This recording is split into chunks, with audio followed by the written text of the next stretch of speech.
Então, muito boa noite para quem estiver assistindo agora. Hoje eu vou estar mostrando uma arquitetura de Data Warehouse open source bem legal, que vai apresentar algumas ferramentas aqui dentro de uma pipeline exemplo que eu construí para mostrar para vocês. E basicamente são ferramentas open source, focando mais em Airbyte, Airflow, Postgres com DBT na camada de storage barra processamento. Lembrando que o DBT ele precisa de um banco para meio que pegar emprestado o processamento dele, processar as pipelines. Poderia ser um Redshift, um Databricks aqui, ou outro banco mais resiliente para alta volumetria de dados, mas para manter o exemplo simples e acessível até para pequenas arquiteturas, eu mantive o Postgres e o PGAdmin, que é a interface de SGBD, né, gerenciadora de banco de dados, para a gente poder ver as queries ali. E o Airbyte de novo, porque o Airbyte sendo uma ferramenta de extract load, de EL, ele pode fazer tanto a extração das fontes de dados para o Data Warehouse, como a levada dos dados do Data Warehouse para uma fonte de negócio qualquer. Colocando o Power BI aqui, porque apesar dele não ser open source, ele tem a versão desktop. Isso te permite gerar um relatório qualquer para um PPT ou algo assim. Lembrando também que toda a arquitetura ela está em Docker. No caso, estou homologando no meu Docker Windows e pode ser arquitetada, né, para deployment em cloud para ambientes de produções como Amazon EC2, que é a VM da AWS, VMware Virtual Machine da Azure, Compute da GCP, Google Cloud. Então vamos lá, sem mais delongas, mostrando aqui primeiro o Airbyte, né? Se eu vim aqui em Connections, eu tenho esse flow já criado, que ele vai pegar um arquivo de Google Drive e vai passar para esse Postgres. Mas antes vamos abrir aqui o container onde está rodando onde eu coloquei para rodar o Docker Compose e subir alguns serviços. Que serviços são esses? O Postgres, que é o banco, em determinada porta. Três deployments do Airflow, open source, puro. O DBT, e o pgadmin, que é por onde a gente vai acessar os dados ali do banco.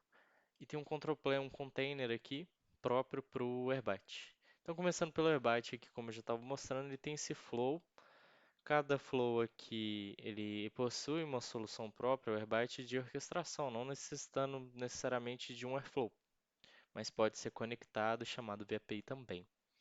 Então, eu tenho um arquivo CSV, que é o meu drive aqui. Não optei por pegar nenhum S3, nem nada assim, apesar de ter suporte. Um exemplo mais simples, eu peguei uma planilha qualquer sobre custos aqui de ferramentas da AWS e voltando para cá para o Airbyte, ele vai passar para o Postgres.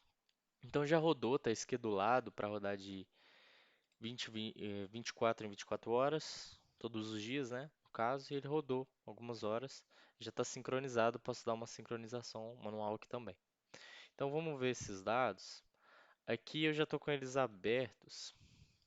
Na verdade, deixa eu mostrar do zero. Então eu tenho o banco de dados, Warehouse, que é o meu banco.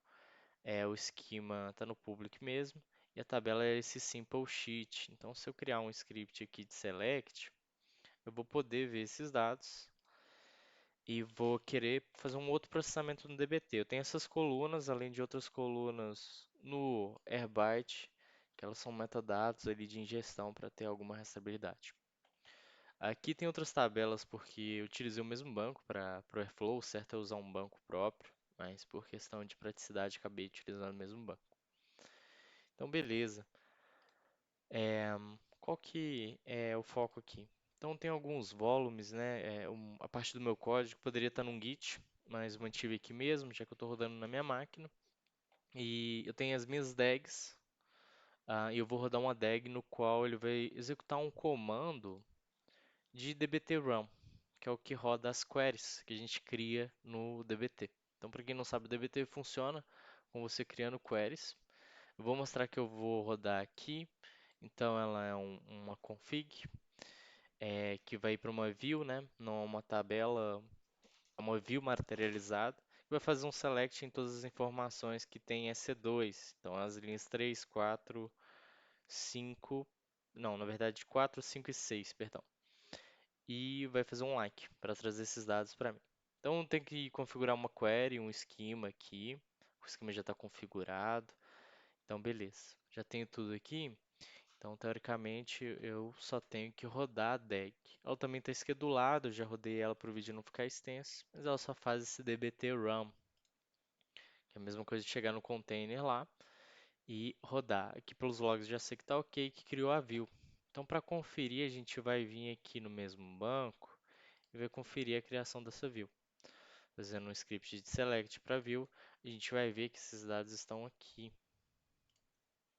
e pegou tudo certinho. Poderia fazer uma query mais complexa, com mais funções de agregação, algo assim, uma tabela maior, um contexto mais interessante, mas a proposta aqui é só demonstrar o funcionamento dessa arquitetura.